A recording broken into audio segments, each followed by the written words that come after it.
Story time with Fergie and friends. Okay. No. We must do it the right way around. Yes. Hello? Oh no, hello. Why can I hear my voice? Tick, tick, tick, tick, tick, tick. Oh, I hope that's not my heartbeat. Hello everybody, girls and boys. Yes, it is surgery on a Sunday. Lovely to see you. Eyes on. Ready? Yes. Injections ready. Oh, yes. And I say, yeah. Tweezers. What else have we got? Oh, we've got loads of things. Now, are we ready? Surgery on Sunday by Kat Harrison and illustrated by Shane Crampton. Well done. How lovely. Off we go. To Sarah, thank you for all the stories like mine. I hope you love it, Kat. Oh, well, that's very kind of you. Hello, Kat. We love your stories and we're so grateful to you by Kat Harrison, illustrated by Shane Crampton. Thank you so much. Yes, we're very excited. Surgery on Sunday. Hi, I'm Sunday. Tomorrow I'm having surgery for the very first time. I'm feeling all kinds of nervous. So I might not sleep more than a miracle minute tonight. No, I know. Oh dear, this is rule number 1. No eating or drinking after midnight. Boo. No midnight snacks for me. Is my hospital bag packed? Check. By BFF Octavia the Octopus. Hello, Octavia. Yes, check. She's here. Hold on. Tick, tick, tick, tick, tick, tick. She's got lots of legs. Yes. Right, eyes wide open. Yes, stomach in. Knots like triple tied shoelace. Check. Oh dear. Kat, what's going to happen to Sunday? Today, my doctor will fix a tiny tear in my eardrum. It's as small as a grain of rice. He said at my appointment a few weeks ago, patching it up will make you hear better. Think of it like fixing a hole in your jeans. Well, that is a very good point. And my parents tell me to wear a brave face, but I'm not sure what that looks like. But now I understand. When we first walk in, the hospital smells like a cafeteria. That's just been wiped down. This bracelet is the hospital's way of making sure you don't get lost.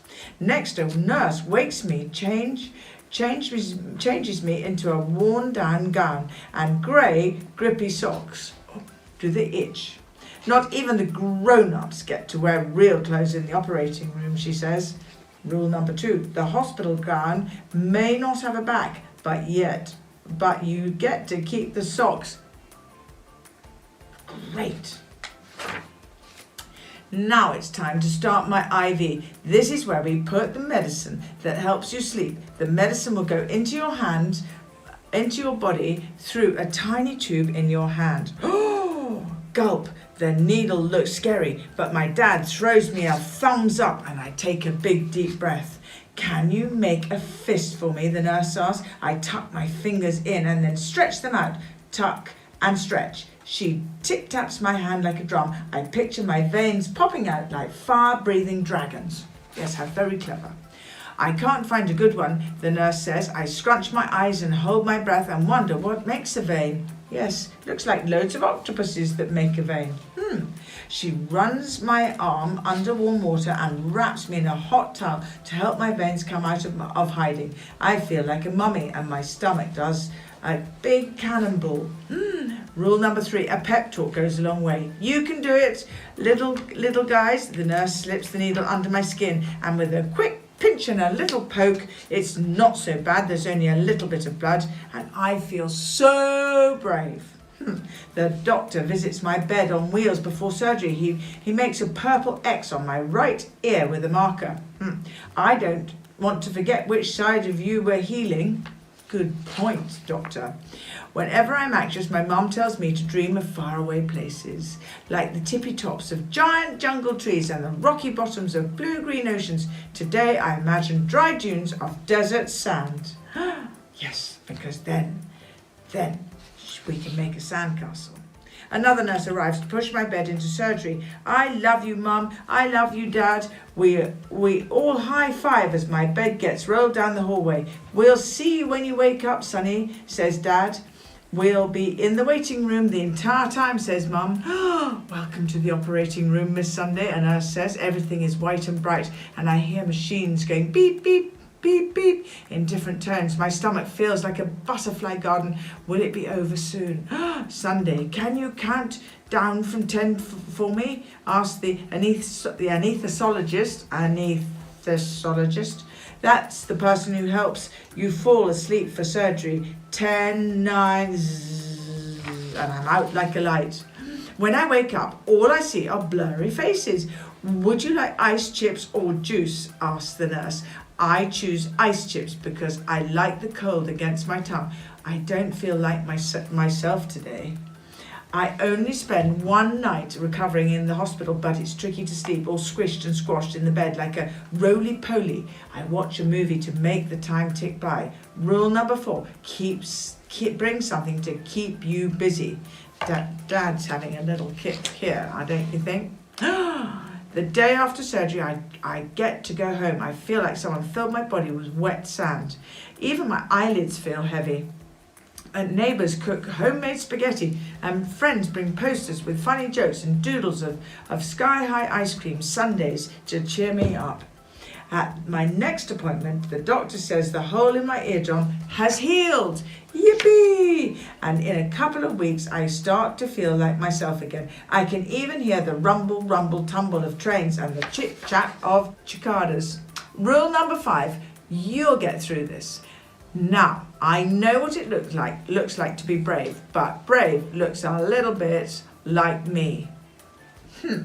Sundays, unofficial rules of surgery. No eating or drinking after midnight on the night before surgery. Boo! Shush, here's a secret. The hospital gown may not have a back, so your bottom may get chilly, but as a bonus you keep the socks. A pep talk goes a long way, even for your veins. And if you have to spend the night at the hospital, bring something to keep you busy. You'll get through this. Look in the mirror. You are so brave. So well done, anyone that's going into surgery. And I'm going to really say to Kat, you've done a great job. And so Shane Crampton in telling everybody that it's not quite so frightening after all, is it? Thank you so much, Kat. What a lovely book, and well done, Shane. Well done, Sunday. With Fergie and friends, with Fergie and friends.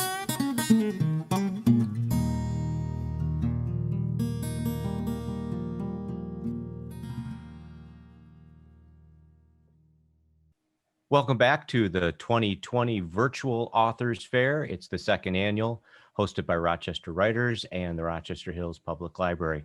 My name is Michael Dwyer, and the author joining us now is Kat Harrison. Hey, Kat, how are you? I'm good. Thanks so much for having me.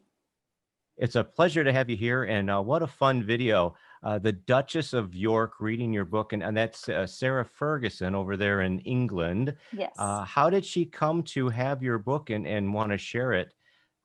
It's kind of the power of Instagram. Because my book released during COVID, all of my traditional marketing opportunities have been gone. Haven't been able to do school visits. My launch party was canceled. So when it came out in the spring, I actually sent my book to a bunch of book bloggers and book Instagrammers.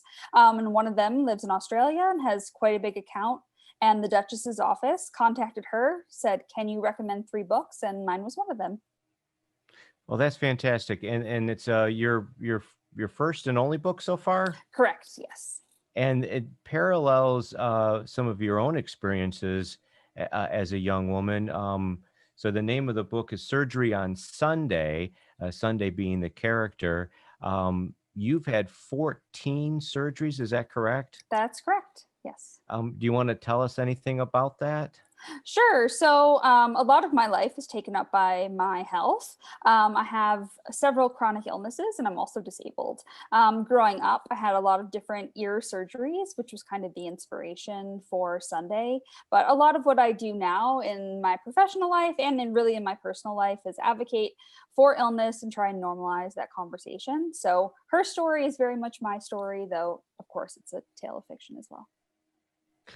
Well, it's nice that you're able to take something from your own life, as we often do as writers, and create a story out of it. Who is this book for? I imagine maybe young people going through what you went through. Yeah, definitely. I always say that I wrote it for young me. So when I think about myself at the library as a child, and I went to the shelves and I was spending a lot more time in hospitals than my peers, I just felt very disconnected. I mean, I saw books about the human body, but I never saw anything about hospitals. There were certain books, Clifford Goes to the Hospital, Curious George Goes to the Hospital, but they gloss over everything. So yes, I really wrote this for kids who are having, especially their very first surgery. But I've actually gotten a lot of feedback about parents using it if they have to go into surgery. My surgeon actually uses it to explain to his kids what he does for a living.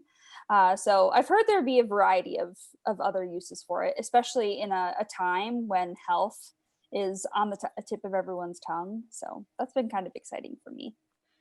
Sure. And well, when did your book come out? It came out in the end of March of this year.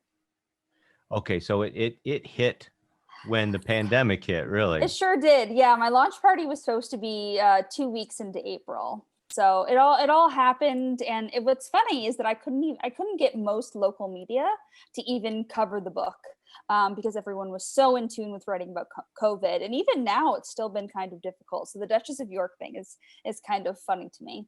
I just skipped in that direction.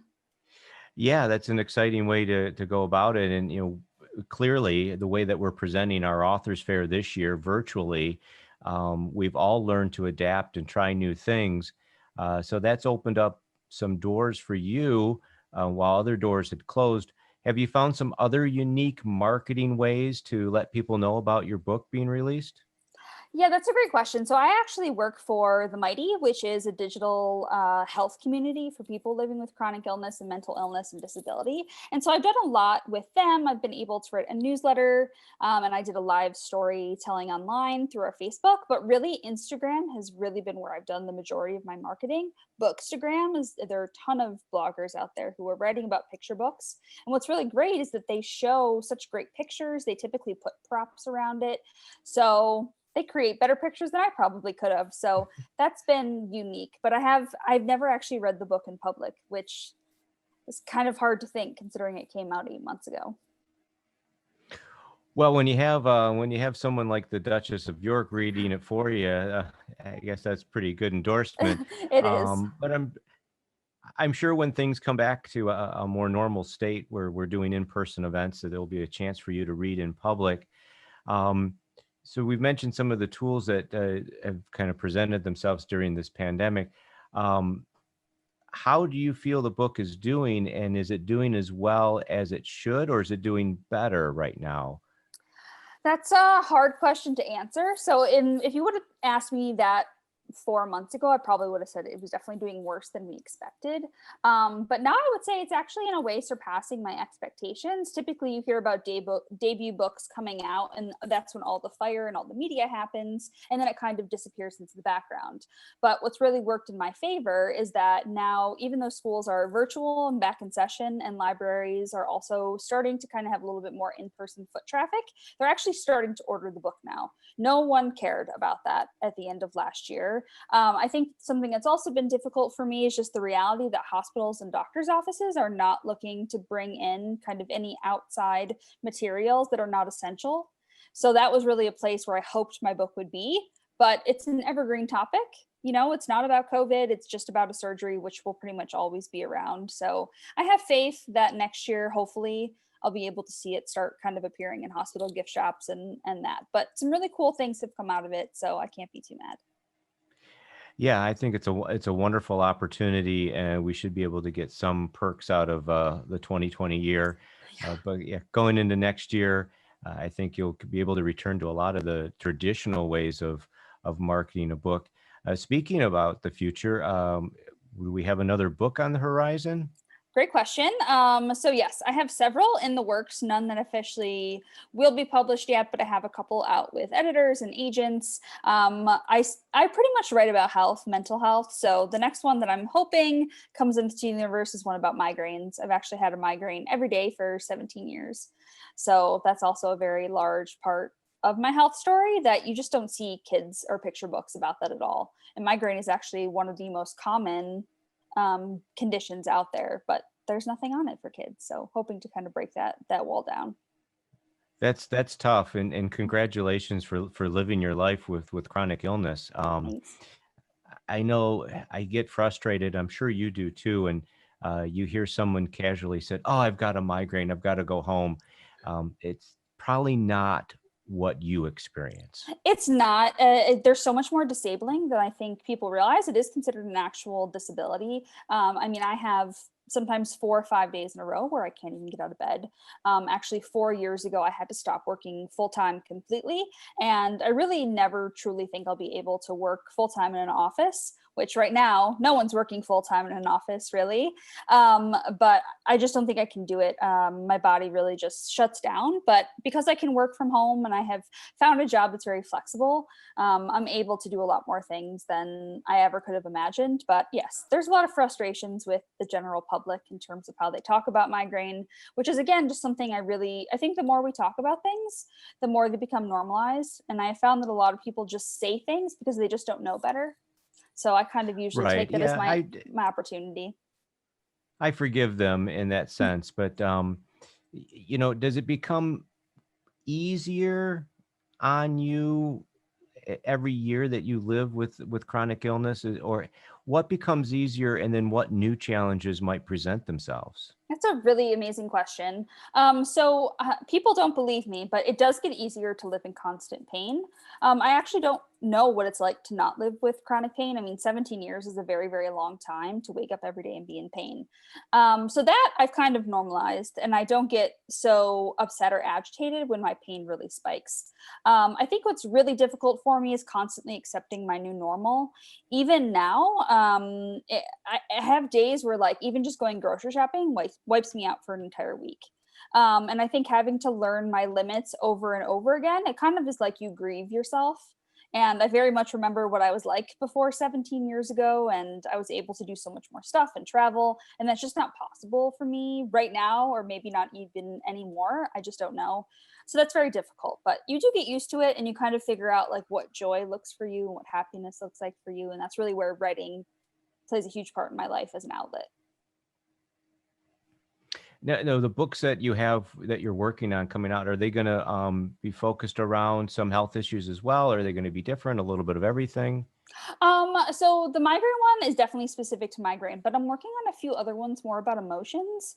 And that is something I really tried to convey in Surgery on Sunday. And actually, I'm very excited. I heard that a library had shelved it underneath the courage section, which makes me just really excited because I wanted that to be something that came across. But I'm working on a project right now about teaching not teaching. I don't like that idea of picture books teaching, but more about explaining the fact that you can hold two emotions at one time, that you don't have to be purely angry and purely sad. You can be a little bit of both. You can be happy and also angry. So that's another project I'm working on, just a concept right now. Well, that's great. Will be sequels to Surgery on Sunday? I don't think so. I really see Sunday's story as a one-off, though she is quite lovely, and I would love to write Okay. more things in her voice. Well, maybe she will do something else in the future than have surgery. Exactly. Yeah, maybe it'll be what happens after that. Maybe she'll have another health issue. Who knows? Where can people go to find your book and find out more about you? Great. So everything is on my website. So my website is Kat Writes For You. So my first name, KAT, writesforyou.com. It has all the purchasing options. I also sell signed copies through my online shop, and it has more things that I've worked with, foundations like American Migraine Foundation and things like that. So I have videos and other articles and essays on my website.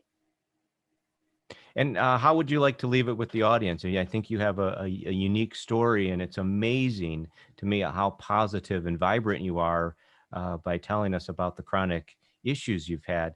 I think you're an inspiration. Can you give the listeners today some inspiration? Thank you. Thank you so much. My biggest thing in life is that you never know what someone else is going through. When you look at me, you never see someone that's disabled. You never see someone that's in constant pain unless I'm having a really, really bad day, then you can see it on my face. So I just think, especially in today's climate, the way it is just going through life, understanding that people are facing battles that you have no idea what they're going through, and to always just keep that in mind when you're interacting and going about your life. So maybe just a hint to be more compassionate and nice Yeah. in general. In general, yeah, and I think also specifically about health issues, physical health especially affects all aspects, and I think a lot of people don't even realize that it affects the way I feel mentally. It affects my self-esteem. It affects my relationships. So I think understanding that it's not just that my body feels bad, but it makes a lot of things in my life, a little bit harder to deal with. But compassion and empathy go a very long way. Well, great. Thank you so much, Kat Harrison, for joining us today during the 2020 Authors Fair. Her book is Surgery on Sunday, and we'll have more with more authors coming up soon.